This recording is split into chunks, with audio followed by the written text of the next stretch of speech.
Hi, everyone. So recently I listened to an Elixir podcast and it was talking about why we do or don't use patterns in the Elixir community, whether or not they are frowned upon or embraced. And I thought I would make a short video about one coding pattern that I use in many of my projects. I call it the router pattern. And so let's take a quick look at how this works. So to demonstrate the router pattern, I wrote a really quite rudimentary and totally insecure and all that stuff chat demo app. You can find that in my GitHub repo under router pattern. I'll post a link to that down below. But let me just really quickly show you how it works. I've got this chat window, right? And then what I can do is I can log into a room. So let's make a room. That might create a new chat room, right? And if somebody else here goes into my room, they see the same thing. Currently, you don't see any content going up, but like if I give myself a screen name, person one, then I can send messages, hi person two, and then person two can log in and send a message, hi person one. Okay, very, very simple stuff. Next message. Real-time Phoenix using LiveViews. And the way this is implemented is there's a live view in for excuse me, each room. There's a GenServer that sits and holds the contents of the chat. So what I can do is go to a different room, right, and then put a message, hey, anyone here, right? And then when this person goes to a different room, they can start to see I'm here now. And then if I go back to my room, you see the old messages that were there for my room.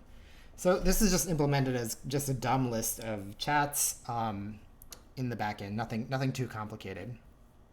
But what I've come to experience is that the GenServer pattern, if you will, or the GenServer module that we use in Erlang and Elixir doesn't really lend itself to particularly good code organization.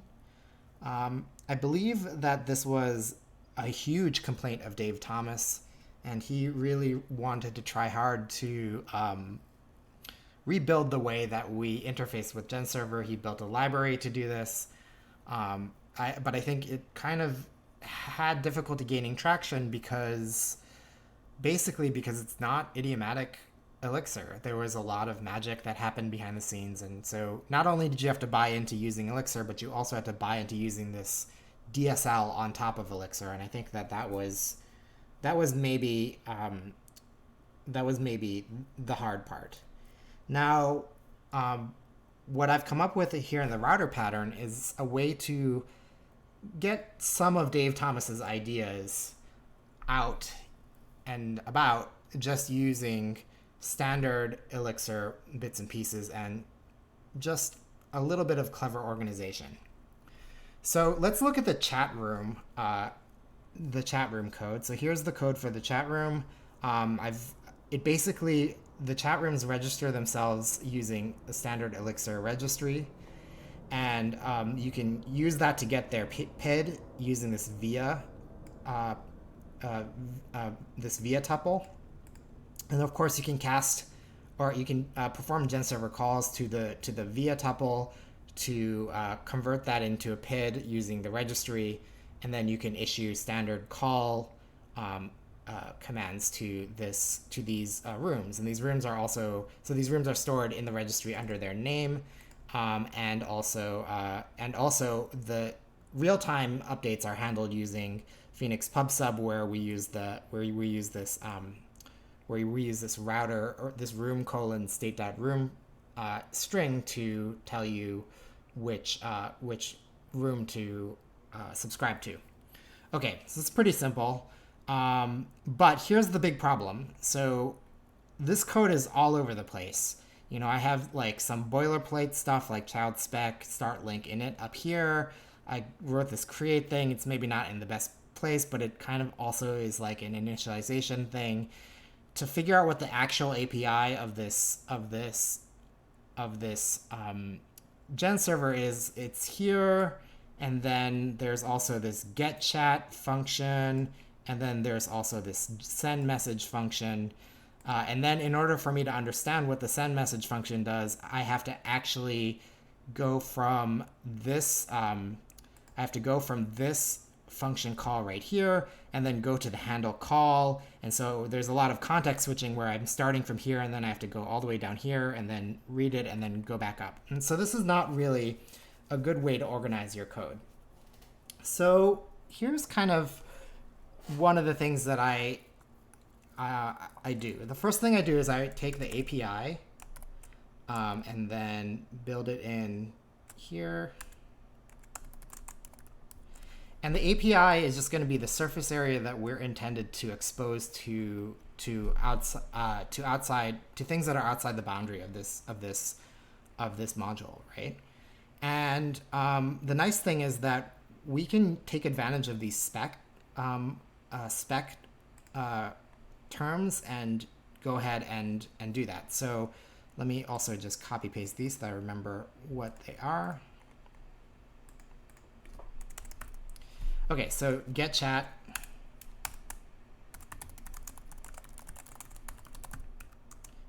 And then that's going to give a chat log. And then send message.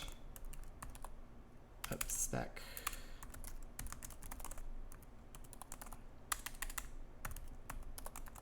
Excuse me. And then that's a string.t, string.t, and then string.t. And I believe that just returns OK. Let's double check. Get chat or send message, handle call, replies OK always. Great. All right. So that's kind of a nice way to organize the API of the GenServer. Now the next thing that I will do is and let me delete this. The next thing I'll do is just do boilerplate and initialization.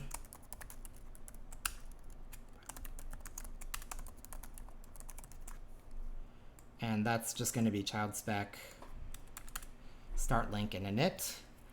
And then these go like this. All right. Then the next thing that I do is let's do API implementation. And maybe for good measure, we'll go ahead and say API declaration. So here's our API implementation, right? And what I'll go ahead and do is I'll refactor some of these. Like so. So I'm going to move that down.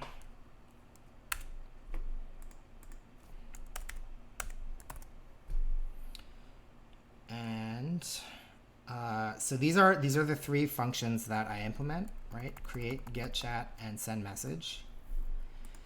And what I'm going to do is I'm going to hoist the implementations of this to here.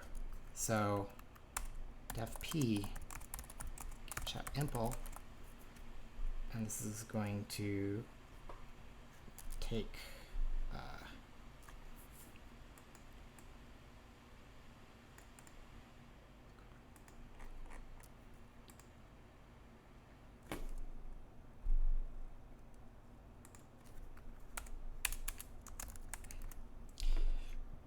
and we need state.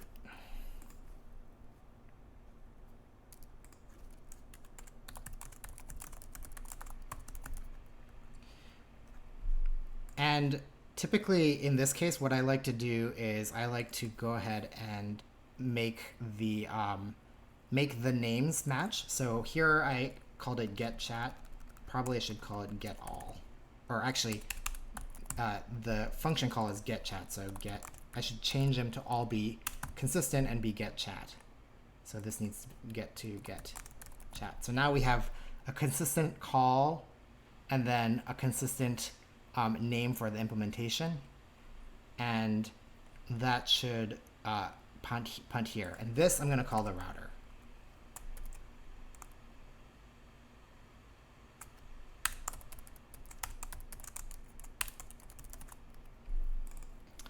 Okay, and now I need to also go ahead and refactor this, and what I'm going to do is this.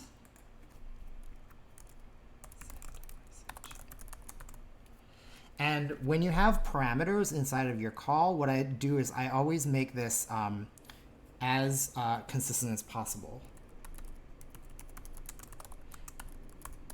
And the next thing that I'm going to do is I'm also going to make sure to always pass the reply into these implementation functions.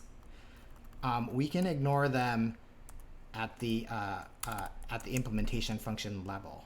But this way, I never have to think about it. So if it's an implementation of a call, the last two parameters are always going to be reply and state, and the first two parameters are going to be the first two passed parameters from the internal call message that gets sent.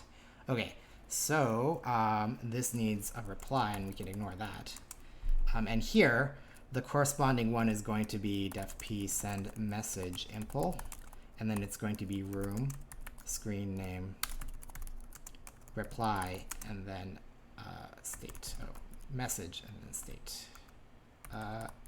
Sorry, room is the address, so we don't pass that. And then, boom. Okay, so now what we see is we see the implementation of the function exactly where it needs to be. And there's some of these things are helper functions. So this PID is a helper function, and I don't even see where I call it from. Oh, it comes from the subscribe and create function. And then, so let's go ahead and put this here. I'm going to make this a def-p.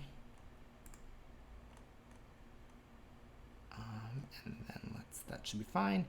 And it turns out that this is also a API function, so let's go ahead and do that. And then cut and paste. And then these are helper functions.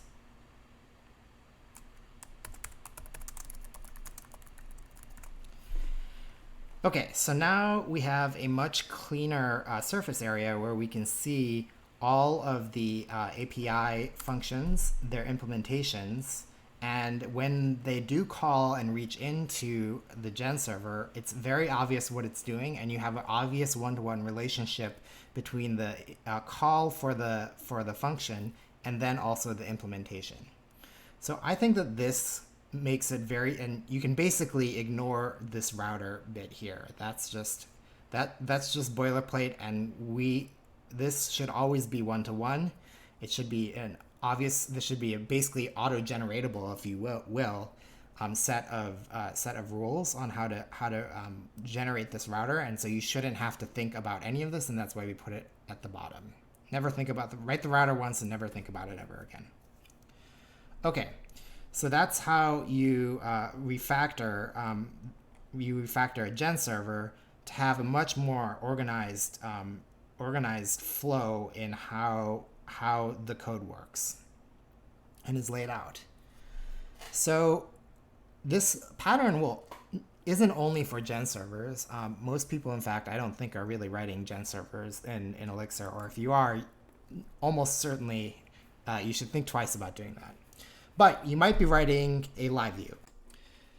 So a LiveView is just a GenServer, right? So it should, and what I've noticed is that when I write LiveViews, oftentimes what happens is I wind up with just as much as a mess as I would if I had a GenServer. So I think maybe what it's worth doing is thinking hard about, how can we reorganize this so that everything is reasonable. So first, let's take a look at how this code works. So basically, when I click the update button to update the screen name and the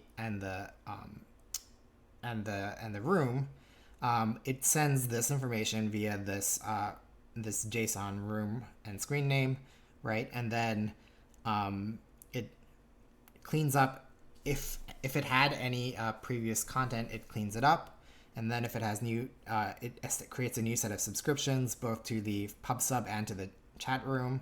If the chat room didn't exist, it'll go ahead and create it, right? And then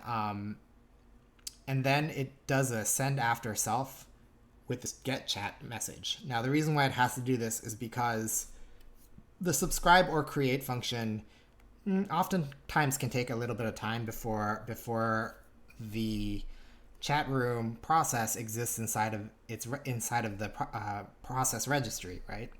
So we need to wait for a little bit before we pull the contents of the chat to populate the chat box. So that's what this does. And finally, this is what happens when I click the send button. Now, right. So similarly here, we have two types of messages: internal get chat message, right? That is basically a delayed timer send, and then this is what the pub sub gets sent from the chat room processes. It sends this chat message atom with the user and the message as its payload, and then we have to figure out how to drop that in. And I've got two helper functions, get chat and format. These basically convert the structured data into this one punts over to the chat room.getChat function, allowing for the possibility of there to be a nil value inside of the get chat. And this one performs the formatting. So it takes these tuples of user and message and converts them into something that looks a little bit nicer. Okay, so let's start refactoring this. It's not going to be too terrible. What I want to do is I want to declare as private functions the implementations for these different events that are going to occur. So let's just do this: def info update impl, and then this takes the room, the screen name. I'm gonna room screen name and socket.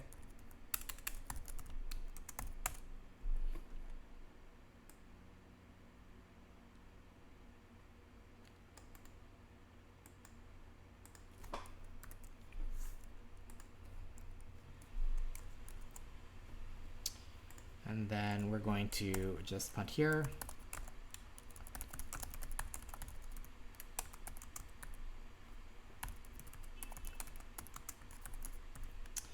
We're going to take the exclamation points off of these. So another habit that I get into is if the variable gets rebound, I put an exclamation point at the end so that it reminds me that, just be careful. What it comes in as the function is not necessarily what the value is in the internal parts of the function. And then let's also do this.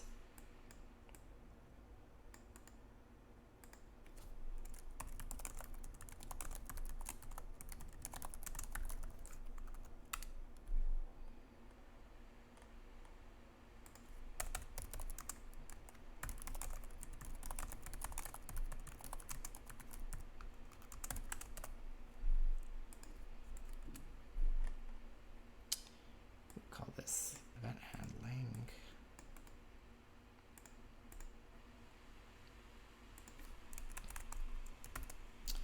We'll call this the router section.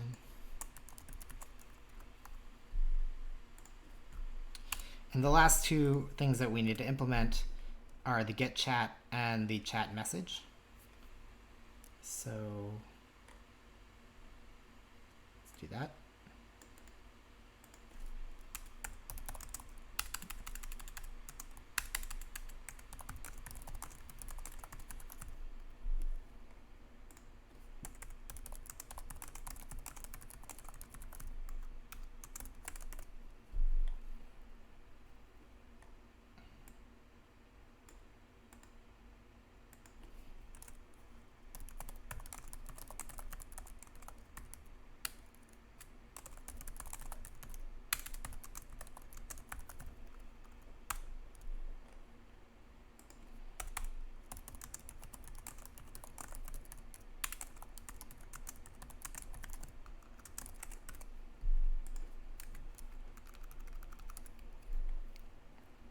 And then these are the helper functions, right?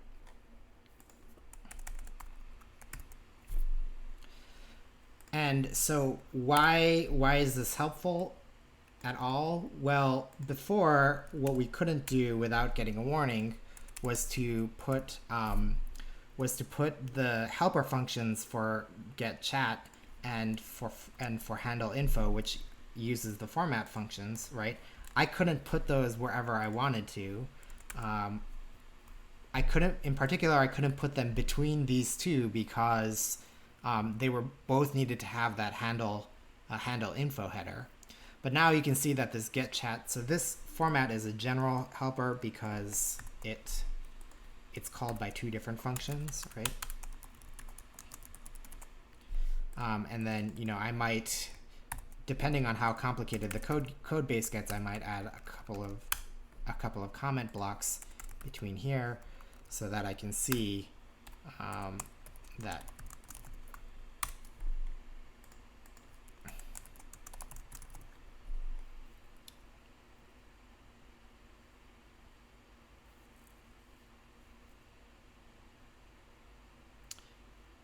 right. And oh yes, this should be here. And there we go. So that's kind of a nice, let's see.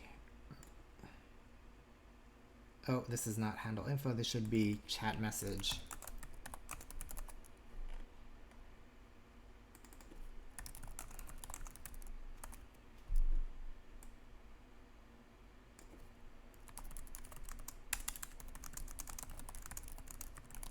You don't have to make these def p. You can make them def so that they're testable elsewhere in your test code base. But I think you can see the benefits of reorganizing your code in this fashion for the live view, and then reorganizing your code in this fashion for the chat room GenServer, because this kind of really allows you to make it much easier for you to understand what's going on in your code. Okay, hope you enjoyed this presentation about what I call the router pattern. It's inspired by a bunch of different places in Elixir code where we have routers. For example, you should be used to plug routers and Phoenix routers, and you should think of this bottom section as what routes inbound API messages and gets them handled by the function that the functions that need to handle them. Have a good day.